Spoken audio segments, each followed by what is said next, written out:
السلام علیکم، بسم اللہ الرحمن الرحیم۔ آج میری ویڈیو کا عنوان ہے جناب رسول مقبول علیہ الصلاۃ والسلام کے پیارے اور پاکیزہ شمائل اور آپ صلی اللہ علیہ وآلہ وسلم کی عادتوں کا بیان۔ حضرت براء بن عازب سے روایت کی ہے کہ آپ سب سے زیادہ حسین تھے اور سب سے زیادہ خوش اخلاق تھے، اور نہ بہت لمبے تھے نہ چھوٹے قد کے تھے۔ ابن سعد نے اسماعیل بن ایاس سے بطریق صحیح مرسل روایت کی ہے کہ آپ سب سے زیادہ لوگوں کی ایذا پر صبر فرماتے تھے۔ ترمذی نے ہند بن ابی حالہ سے ایک بڑی حدیث حسن آپ کے شمائل میں روایت کی ہے، جس میں یہ بھی ہے کہ آپ جب چلنے کے لیے پاؤں اٹھاتے تو قوت سے پاؤں اکھڑتا تھا اور قدم اس طرح رکھتے کہ آگے کو جھک پڑتا، اور تواضع کے ساتھ قدم بڑھا کر چلنے میں گویا کسی بلندی سے پستی میں اتر رہے ہیں۔ جب کسی کروٹ کی طرف کی چیز کو دیکھنا چاہتے ہیں تو پورے پھر کر دیکھتے، یعنی ان آنکھوں سے دیکھنے کی عادت نہ تھی۔ نگاہ نیچے رکھتے، زمین کی طرف آپ کی نظر بہت زیادہ رہتی، یہ بنسبت آسمان کی، اور صحابہ رضی اللہ تعالیٰ عنہم کے پیچھے آپ چلا کرتے تھے۔ عموماً عادت آپ صلی اللہ علیہ وسلم کی ان آنکھوں سے دیکھنے کی تھی۔ مطلب یہ ہے کہ غائط حیا سے پورا سر اٹھا کر نگاہ بار کر نہ دیکھتے تھے۔ جو آپ صلی اللہ علیہ وسلم کو ملتا تھا پہلے آپ ہی اس کو سلام کرتے تھے۔ ابو داؤد نے حضرت جابر سے روایت کی ہے کہ آپ کے کلام میں ترتیل ہوتی تھی،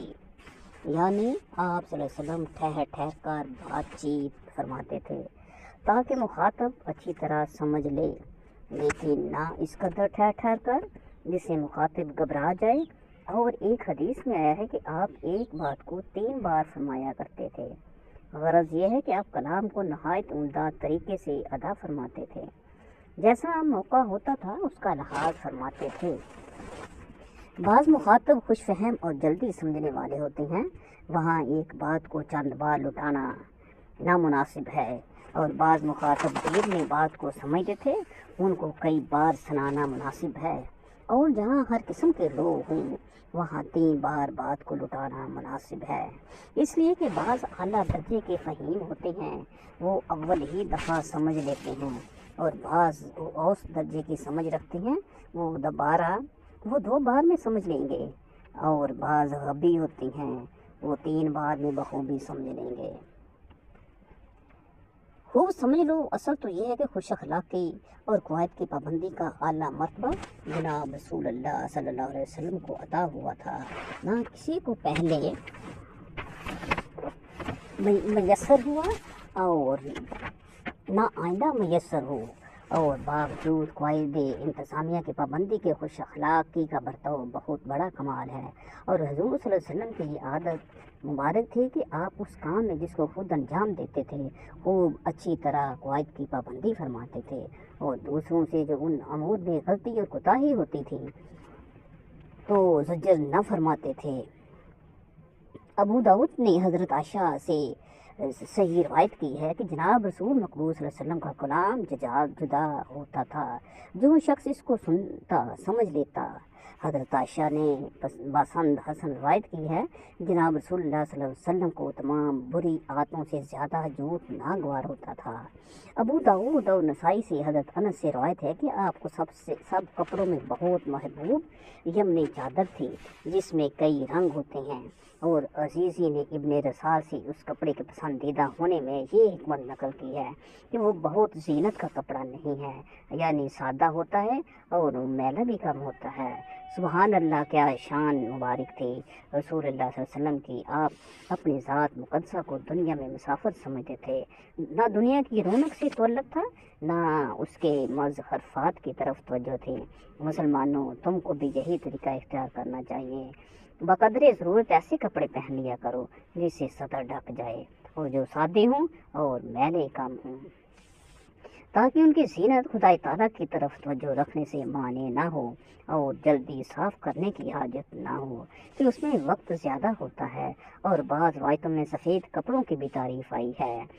बुखारी और इब्न माजा ने हज़रत आयशा से रवायत की है, जनाब रसूलुल्लाह सल्लल्लाहु अलैहि वसल्लम को वो इबादत ज़्यादा महबूब थी जो हमेशा अदा हो सके, यानी नवाफल वगैरह इस कदर पढ़ने चाहिए जिनको नभा सके। ये नहीं कि एक दिन तो सब कुछ कर लिया और दूसरे दिन कुछ भी नहीं। थोड़ी इबादत जो हमेशा हो सके वो उससे बेहतर है कि बहुत इबादत की जाए मगर कभी हो और कभी नागा हो जाए। हज़रत सल्लल्लाहु अलैहि वसल्लम से भारत हुआ है, इब्न अलसनी वगैरह ने मुरसलन बसंद हसन लकीरा मुजाहिदा से रवायत की है कि आपको बकरी के गोश्त में उसका अगला हिस्सा ज़्यादा पसंद था। पीने की चीज़ों में आपको ठंडा पानी ज़्यादा महबूब था। अबू नईम ने हज़रत इब्न अब्बास से बसंद हसन लकीरा रवायत की है कि आपको पीने की चीज़ों में दूध बहुत ज़्यादा पसंद था। हज़रत जाबर से मुस्लिम ने रवायत की है कि आपकी दाढ़ी मुबारक के बाल ज़्यादा थे। हज़रत आयशा और हज़रत अबू हुरैरा से रवायत है कि मेवाजात में आपको खुरमाए तर और खरपिज़ा ज़्यादा महबूब था। अबू नईम ने हज़रत इब्न अब्बास से रवायत की है कि आपको शाने का गोश्त और जगह के गोश्त से ज़्यादा महबूब था। इब्ने मंदा ने उत्बा से रवायत की है कि जब हज़रत सल्लल्लाहु अलैहि वसल्लम के पास कोई शख्स आता था और उसका नाम ऐसा होता था जो आपको महबूब ना होता तो उस नाम को बदल देते थे।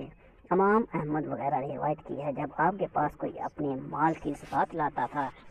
ताकि आप उसको मौके पर सर्फ कर दें तो आप फरमाते थे, ऐ अल्लाह फलां शख्स पर रहमत फरमा। हमको भी ये तरीका बरतना चाहिए कि जब कोई हमारे ज़रिए से सदका तकसीम कराए या किसी चंदा में रुपया डलाए तो हम उसको यही दुआ दें। हाकम ने हज़रत आयशा से रवायत की है कि जब हज़रत सल्लल्लाहु अलैहि वसल्लम को कोई खुशी आती थी तो वो फरमाते थे, अल्हम्दुलिल्लाहिल्लज़ी बिनिअमतिही ततिम्मुस्सालिहाती। जब नागवारी पेश आती थी तो फरमाते, अल्हम्दुलिल्लाहि अला कुल्ली हाल। हज़रत इब्न मसूद से रवायत है कि जब लूंडी गुलाम जनाब रसूलुल्लाह सल्लल्लाहु अलैहि वसल्लम के हिस्से में जहाद में आते थे तो आप सब घर वालों को बांट देते ताकि उन घर वालों में बाहम तफरीक ना हो जाए, यानी अगर किसी को मिले और किसी को ना मिले तो अंदेशा है कि उन लोगों में बाहम रंजिश पैदा हो जाए। यही तरीका हम लोगों को इख्तियार करना चाहिए कि जब कोई चीज़ तकसीम करें तो हर मौके पर उसका ख्याल रखें कि ऐसा तरीका इख्तियार ना करें जिनसे बाहम लोगों में रंजिश पैदा हो और कोई मफसद पैदा हो, ख्वाह बरादरी में तकसीम की जाए या अहलो अयाल में या शागिर्दों मरीदों में। खतीब ने हज़रत आयशा से ज़ईफ़ रवायत की है कि जब हज़रत सल्लल्लाहु अलैहि वसल्लम के पास खाना लाया जाता और दूसरे लोग भी आपके साथ खाते तो आप अपने आगे से खाते थे, और जब आपके पास छुआरे लाए जाते थे तो हर तरफ से तनावल फरमाते थे। जब आपके पास फल लाया जाता था तो ऐसे वक़्त के जब वो अव्वल ही खाने के काबिल होता था तो आप उसको दोनों आँखों से लगाते, फिर दोनों होंठों से लगाते और फरमाते, अल्लाहुम्मा कमा अरैतना अव्वलहु फारिना अजरिहा। फिर बच्चों को दे देते जो आपके पास उस वक़्त बैठे होते थे। हज़रत सालम बिन अब्दुल्ला बिन उमर हज़रत कासिम बिन मोहम्मद से बातरीके मुरसल रवायत की है, जब हज़रत सल्लल्लाहु अलैहि वसल्लम के पास वो बर्तन लाया जाता था जिसमें खुशबूदार तेल वगैरह होता तो आप उस तेल में उंगलियां तर फरमा लेते थे, फिर इसको जहाँ लगाना होता उन उंगलियों से इस्तेमाल फरमाते थे। हज़रत उम्मुल मोमिनीन हज़रत हफ्सा से रवायत की है कि जब आप सोने को लेटते थे तो अपने दाएं हाथ को दाएं रुखसारों के नीचे रख लेते थे। शिराजी ने अलकाब में हज़रत आयशा से बसंद हसन बगैर लकीरा रवायत की है कि आप जब सर में तेल लगाने का कसर फरमाते थे तो बाएं हाथ की हथेली में उसको रखते, फिर भुओं से लगाना शुरू करते, यानी कि भुओं को अव्वल लगाते, फिर दोनों भुओं को लगाना शुरू कर देते, यानी भुओं को अव्वल लगाते, फिर दोनों आंखों पर लगाते, फिर सर पर तेल लगाते और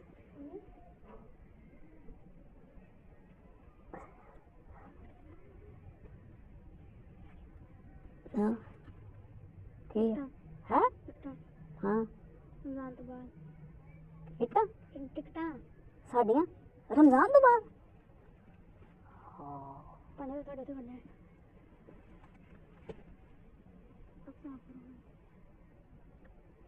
ठीक है।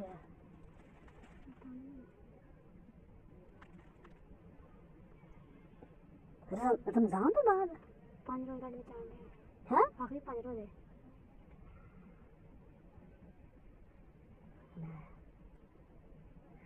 ये 2 महीने पे चलो जो अल्लाह ने ਨਹੀਂ ਹੋਣੀਆਂ ਨੇ मैं अपना माइंड उत्थे सेट कर लिया है मैं कोई गल नहीं ਕਰ ਲਿਆ ਸੀ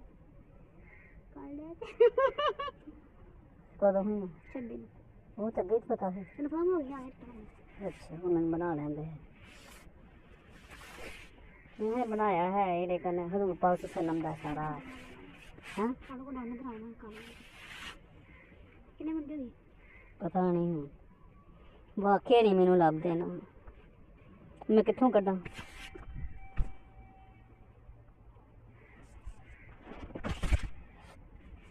शिराजी ने अलकाब में हजरत आयशा से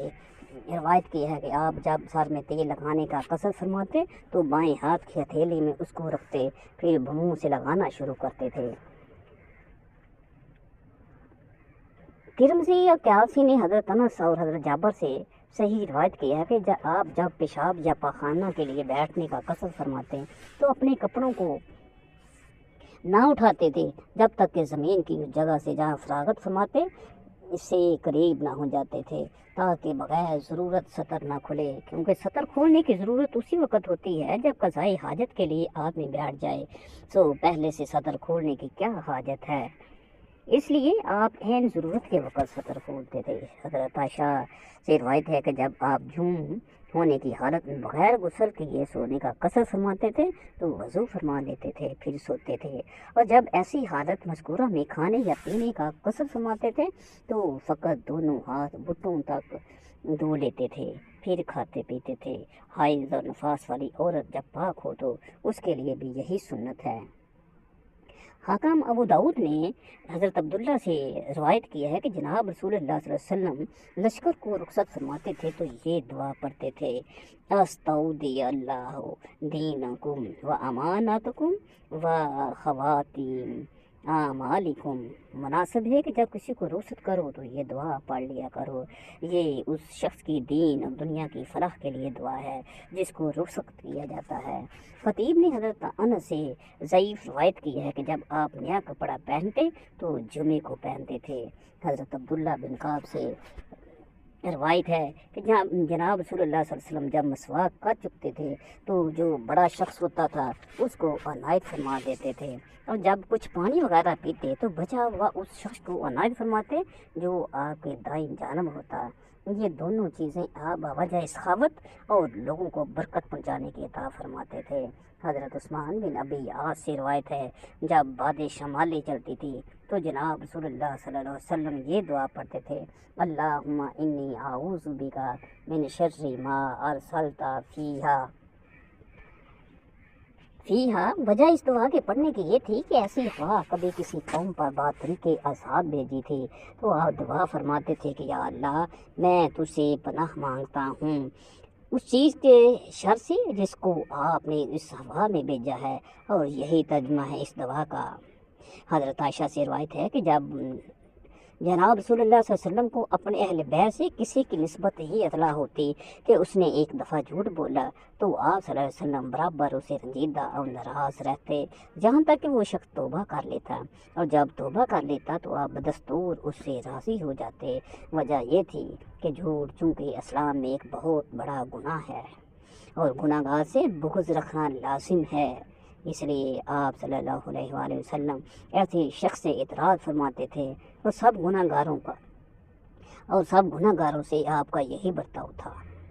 हज़रत अबू हुरैरा से रिवायत है कि जब रसूलुल्लाह सल्लल्लाहु अलैहि वसल्लम जब गमगीन होते थे तो दाढ़ी मुबारक हाथ में ले लेते थे और उसको देखते थे। अबू नईम ने हज़रत अबू हुरैरा से भी बस हसन ये मज़मून नकल किया है, जब आप गमगीन होते तो बाकसरत दाढ़ी मुबारक को मस फरमाते थे। हज़रत उक़बा बिन आमिर से रवायत है जब रसूल सल्लल्लाहु अलैहि वसल्लम सुरमा लगाते थे तो बाद पाक सलाई आँखों में फेरते थे, और दूसरी हदीस में जिसको तिरमिज़ी वगैरह ने रवायत किया है ये मज़मून है कि हर आँख में 3-3 सलाई सुरमा लगाते थे।